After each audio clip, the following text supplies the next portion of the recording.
नमस्कार। 2019 का महाभारत में आपका स्वागत है। आपके साथ मैं हूं अभिषेक।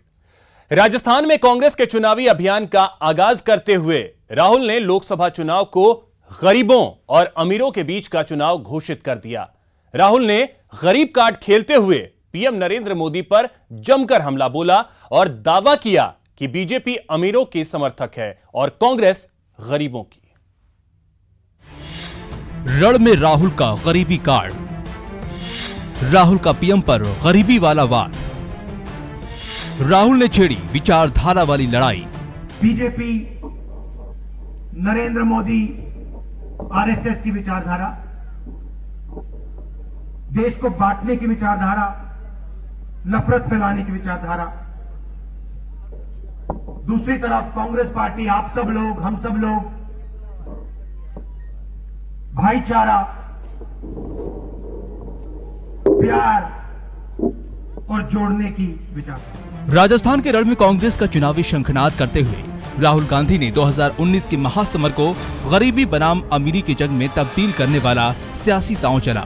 राहुल ने दावा किया कि बीजेपी अमीरों की पार्टी है और कांग्रेस गरीबों की। नरेंद्र मोदी जी के हिंदुस्तान में सिर्फ अमीर लोग सपना देख सकते हैं। किसानों को, गरीबों को,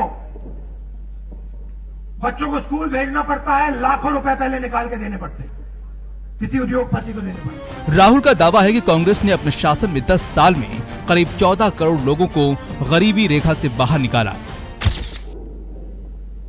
कि जब यूपीए की सरकार थी, मनरेगा ने, भोजन के अधिकार ने, किसान कर्जा माफी ने 14 करोड़ लोगों को गरीबी से निकाला। और जो हमने 10 साल में किया, मनरेगा ने किया, भोजन के अधिकार ने किया, अलग अलग स्कीम ने किया, किसान कर्जा माफी ने किया, उस सब को नरेंद्र मोदी जी ने 5 साल में खत्म कर दिया। वहीं राजस्थान में राहुल ने एक बार फिर न्यूनतम आय स्कीम का जिक्र करते हुए गरीबों पर सियासी दांव चला। लाइन बना देनी चाहिए, मतलब इस लाइन से नीचे, इस आमदनी लाइन से नीचे इस देश में एक भी व्यक्ति नहीं होना चाहिए, किसी भी धर्म का, किसी भी जात का, स्त्री पुरुष जो भी है, किसी भी प्रदेश का। पीएम के चौकीदार अभियान पर भी राहुल ने अपने अंदाज में हमला जारी रखा और पूछा कि गरीबों के घर चौकीदार देखा है क्या। उन्होंने आपसे ये नहीं बताया वो चौकीदार किसके हैं।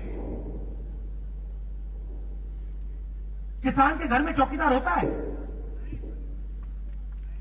आपने किसान के घर में चौकीदार देखा कभी? मतलब साफ है कि सत्ता में आने के बाद अब कांग्रेस ने आक्रामक रुख अपनाया है। पहले सीएम अशोक गहलोत ने आक्रामक चुनाव प्रचार शुरू किया तो उसे आगे बढ़ाते हुए कांग्रेस अध्यक्ष राहुल गांधी ने भी साफ कर दिया कि इस बार जंग आर पार की होगी, क्योंकि 2014 में सब कुछ लुटा चुकी कांग्रेस के लिए वापसी का ये मौका है। Bureau report, news 18 network.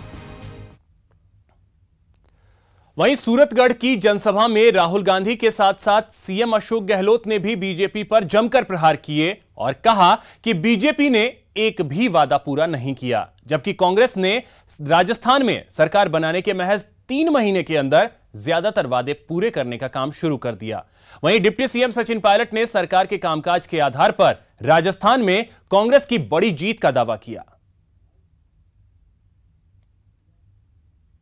Rahul Gandhi हैं जो कहते हैं कि हमारी कोई अदावत नहीं किसी से, और देश में घृणा का माहौल है, नफरत का माहौल है, अविश्वास का माहौल है, बदलने की भावना है। ये नहीं होना चाहिए। ये हमारी कोई दुश्मनी किसी से नहीं है। लड़ाई है विचारधारा की, नीतियों की, कार्यक्रमिक सिद्धांतों की। कौन पार्टी जनता को क्या देना चाहती है, देश का भला करना चाहती है। और बीजेपी की सोच अलग तरह की है, उनका शासन करने का तरीका अलग है। उनको गुस्सा बहुत आता है, उनको गुस्सा बहुत आता है। राहुल गांधी जी बार बार कहते हैं मैं इनको गुस्से को शांत करना चाहता हूं। पिछली भाजपा की सरकार ने 4 साल 11 महीने कोई काम नहीं किया, जाते जाते घोषणा कर गए। लेकिन हमारी सरकार ने सत्ता बनते ही तमाम अपने मैनिफेस्टो पर जो वादे किए थे उनको पूरा करने में हम लग गए हैं। आज पूरे देश में जो माहौल बना हुआ है, मोदी साहब और उनकी सरकार ने झूठे वादे कर सत्ता हासिल की थी 5 साल पहले। इन 5 सालों में इस सरकार ने किसी वर्ग का भला नहीं किया, पिछले 45 सालों में इतनी बेरोजगारी कभी नहीं रही जितनी आज है। आज एक नफरत का माहौल है, टकराव का माहौल है, जहर घोला जा रहा है, लोगों को आपस में लड़ाया जा रहा है और अर्थव्यवस्था को, बेरोजगारी को, किसान आत्महत्याओं को छुपाने के लिए अलग अलग बहाने सरकार उठा रही है। भारतीय जनता पार्टी के लोगों ने पूर्ण बहुमत हासिल किया था। 15 लाख खाते में आएंगे, 2 करोड़ रोजगार मिलेगा, काला धन समाप्त होगा, आतंकवाद समाप्त होगा। उन सारी बातों पर वो फेल हो गए। भावनात्मक मुद्दों को उठाकर धर्म, जाति, मंदिर, मस्जिद, इन मुद्दों को भुलाकर वोट लेना चाहते हैं। लेकिन मुझे पूरा विश्वास है साथियों, राहुल जी के नेतृत्व में कांग्रेस और सहयोगी दलों की सरकार बनने जा रही है। राहुल ने 2019 महासमर में न्यूनतम आय योजना का जो मास्टर स्ट्रोक चला है, उसे लेकर सियासी हलचल तेज है। कांग्रेस ने इसमें महिलाओं को शामिल करते हुए इस योजना को और धार दे दी है। राहुल का यह दांव सियासी रूप से कितना प्रभाव छोड़ेगा, यह तो चुनाव परिणाम में दिखेगा, लेकिन हम आपको बता रहे हैं कि क्या यह योजना भारत में संभव है, या है तो कैसे। पहले किसान की कर्ज माफी वाला दांव, अब गरीबों को न्यूनतम आय की गारंटी। राहुल के मास्टर स्ट्रोक में कितना दम, गरीबों को कैसे मिलेगा 72,000 सालाना।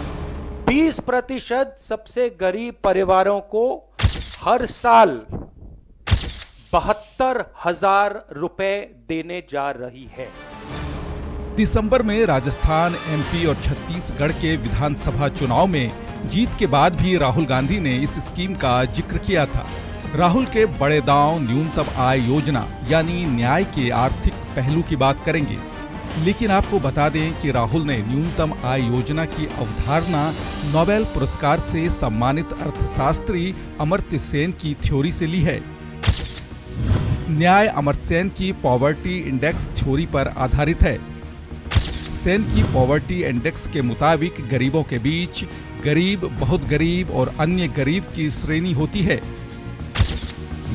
इस सिद्धांत के आधार पर ही देश की गरीब आबादी को कम से कम 6,000 महीना और 72,000 सालाना की आय सुनिश्चित करने की योजना कांग्रेस ने बनाई है। आपको बता दें कि न्यूनतम आय स्कीम की इस योजना पर पहली बार आजादी की लड़ाई के वक्त कांग्रेस अधिवेशन में चर्चा की गई थी और इसे नेताजी सुभाष चंद्र बोस की अवधारणा मानी जाती है। नेताजी सुभाष चंद्र बोस ने भारतीय कांग्रेस कमेटी के अधिवेशन में इस योजना को 1934 में पेश किया था, लेकिन सालों तक कांग्रेस को इस योजना की याद नहीं आई। हालांकि 2014 में सत्ता गंवाने के बाद कांग्रेस को फिर से गरीबों की याद आई। पूर्व प्रधानमंत्री मनमोहन सिंह और पूर्व वित्त मंत्री पी चिदम्बरम की सदस्यता वाली एक कमेटी ने इस पर अध्ययन किया, जिसके आधार पर इस स्कीम को तैयार किया गया। इस योजना के तहत 3 महीने में लाभार्थियों की पहचान की जाएगी। न्याय के लिए 2 स्लैब पर विचार किया गया है। सबसे निर्धन 10% परिवार और फिर उसके बाद उनसे कुछ ज्यादा इनकम वाले 10% परिवार को इसमें शामिल किया गया है।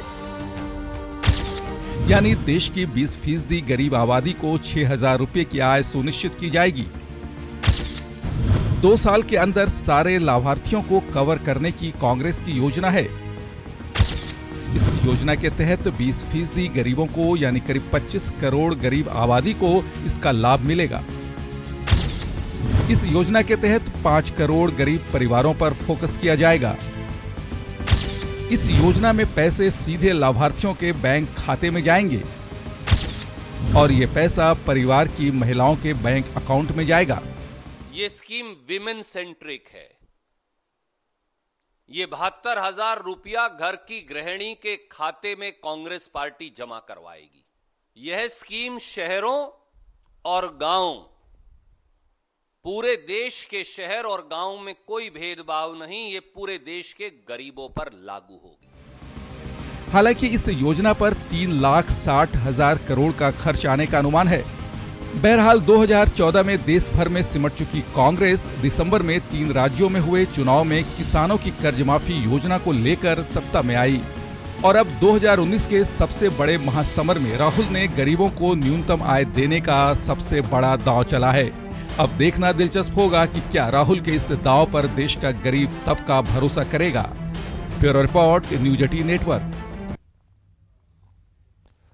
राजस्थान में कांग्रेस अध्यक्ष राहुल गांधी के चुनावी शंखनाद के बाद अब कयास लगाए जा रहे हैं कि उनके दिल्ली लौटने के बाद कांग्रेस राजस्थान के 25 सीटों पर उम्मीदवार का ऐलान करेगी।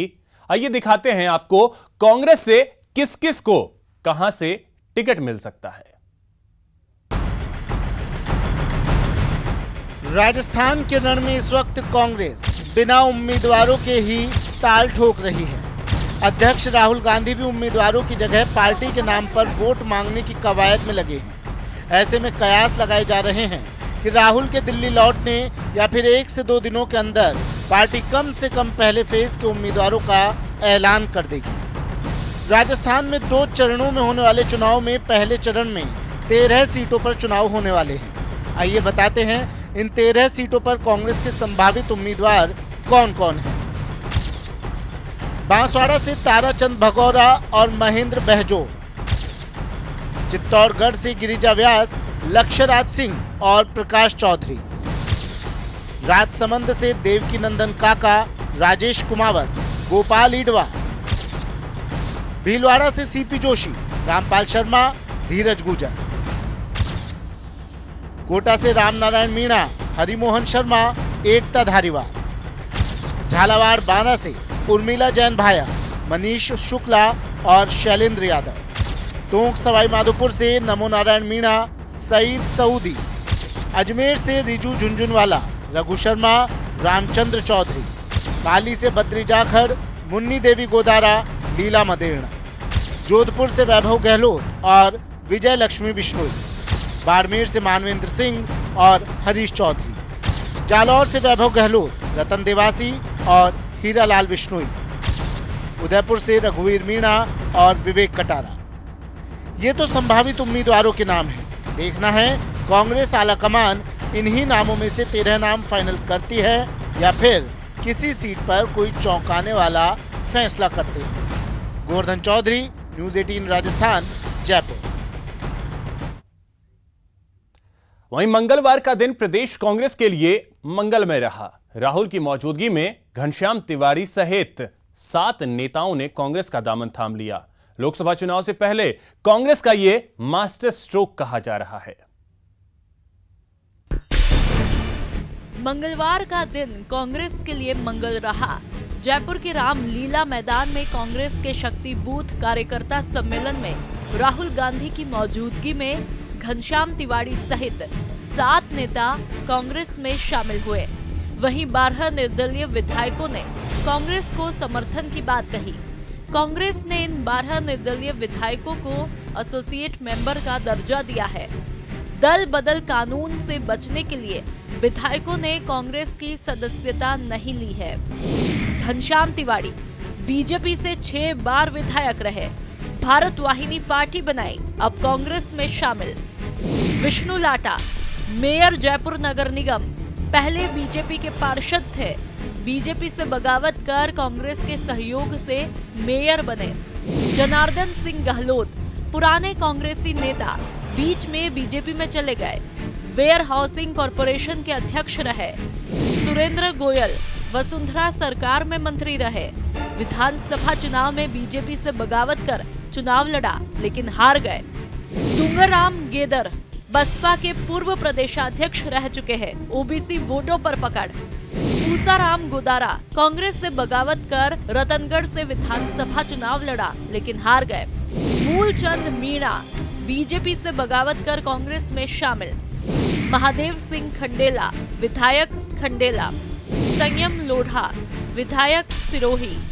बाबूलाल नागर विधायक दूदू। रामकेश मीणा विधायक गंगापुर। खुशबीर सिंह जोजावर विधायक मारवाड़ जंक्शन। लक्ष्मण मीणा विधायक बस्सी। राजकुमार गौड़ विधायक श्री गंगानगर। आलोक बेनीवाल विधायक शाहपुरा। बलजीत यादव विधायक बहरोड़। रमीला खड़िया विधायक कुशलगढ़। कांति प्रसाद मीणा विधायक थानागाजी, सुरेश टांग, निर्दलीय विधायक किशनगढ़,